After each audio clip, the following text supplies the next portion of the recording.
Hello everyone, Sidney St. James. Welcome back for another episode on the Sidney St. James Show. Today, this is Season 8, Episode 14, The Parable of the Friend at Midnight. Luke 11, 5 through 8. Howdy y'all. This is your good old buddy Sidney St. James coming at you from the heart of Georgetown with another episode of stories that will warm your heart faster than a hot toddy on a cold winter's night. So, grab a cup of hot tea, kick back in your favorite rocking chair, and let me spin you a tale that's sure to put a smile on your face. In a cozy corner of our charming town, nestled among the oak trees and the picket fences, lived a fellow named Andrew. Now, Andrew was as hospitable as a southern grandma on a Thanksgiving. His door was always open, and his advice was as sought after as the last piece of pecan pie. One night, under a sky so clear you could count every single star, Andrew was just about to catch some Z's when he heard a knock at his door. He moseyed on down the stairs, scratching his head and thinking, who in tarnation could that be at this unholy hour? Well, butter my biscuit, it was his old buddy Ethan standing there looking more distressed than a cat in a room full of rocking chairs. Ethan spilled the beans about his pickle, an eviction notice that came quicker than a hiccup, leaving him in a real bind. Andrew, bless his heart, might have been half asleep, but his heart was wide awake. Don't you worry, Ethan. We'll figure this out faster than you can say sweet tea on a Sunday. So there they sat, in Andrew's living room, surrounded by knickknacks and family photos, while Ethan laid out his tale of woe. Andrew's mind was racing faster than a jackrabbit, trying to find a roof for Ethan's head. After what felt like more phone calls than a telethon, Andrew was as frustrated as a mosquito in a mannequin factory. That's when he remembered the good books, the parable of the friend at midnight, about not giving up, no matter how late the hour. With renewed gumption, Andrew dialed up the local community center. He talked to them like he was trying to sell some ice to an Eskimo, explaining Ethan's plight. And would you believe it? They had a room, fresh as a daisy and ready for Ethan, thanks to a last-minute cancellation. Now, Andrew drove Ethan over to the center, feeling a mix of relief and pride, like a peacock with his feathers all fanned out.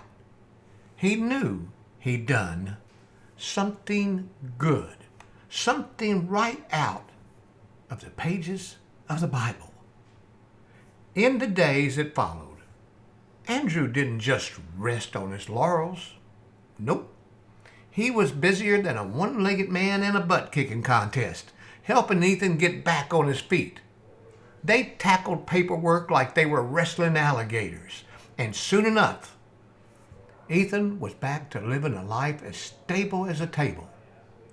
Word got it that around Georgetown, quicker than a gossip in a hair salon, and Andrew's act of kindness became the talk of the town. It inspired folks to lend a hand, to be the midnight friend we all sometimes need. As for Andrew and Ethan, their friendship was stronger than a double knot on a lasso. They weathered the storm together, and it taught them the true meaning of friendship and perseverance. This story I told today is a response to the question, who is my neighbor, posed to Jesus. The parable also touches on the theme of the community and the need to rely on one another. The man needs bread to host a visitor, reflecting the communal culture of the time and the importance of hospitality, it suggests that people should be ready to help each other, especially in times of unexpected need. Furthermore, while a sleeping friend initially refuses to help due to the inconvenience, he ultimately fulfills the request due to the requester's persistence. This contrasts with God's nature, who, unlike the reluctant friend, is always willing and ready to respond to the needs of his people. It reassures believers that God is more willing to help than humans are. Well, this is Sidney St. James tipping my hat and signing off with a heart full of gratitude.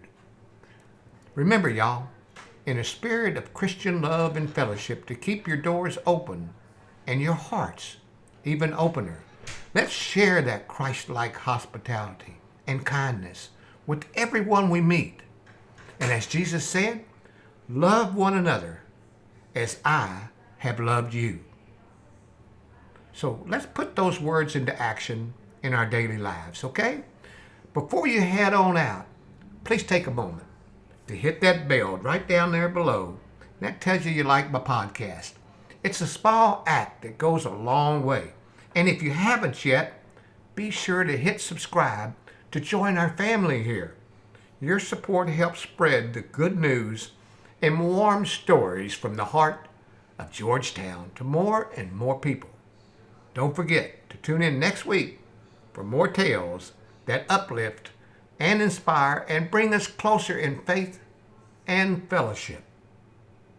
So until then, see you later, alligator. After a while, crocodile. Stay kind, keep spreading that good old Southern charm, and we'll see you on the flip-flop. Peace.